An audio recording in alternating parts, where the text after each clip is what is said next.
তো এবার এখন আমি ওপরে চলে আসলাম। চলো তোমাদেরকে আজকে দেখিয়ে দিই আমাদের পেহেলগামের হোমস্টেটা কেমন ছিল।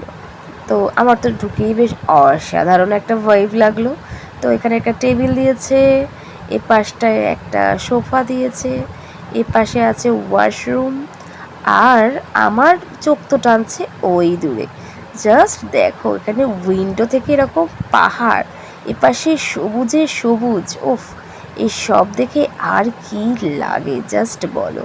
তো এদিকে ওয়াশরুমটাও বেশ বড় আর প্রপার একদম ক্লিন, ওদিকে গরম জলের ব্যবস্থাও রয়েছে। তো চলো এবার এই পাশটা দেখাই। এই পাশে একটা টেবিল দিয়েছে, এই পাশে বেড, আর এই পাশে একটা আলমারি টাইপসের আছে। তো মোটামুটি একদম পারফেক্ট আছে, কোনো দিকে কোনো সমস্যা কিছু নেই। আর এ পাশে রয়েছে একটা ব্যালকানির ওপারই তো পাহাড়। তো একবার তো অবশ্যই যেতে হবে ব্যালকানিতে। তো চলো আগে তোমাদেরকে ব্যালকানিটা একটু ঘুরিয়ে নিয়ে আসি।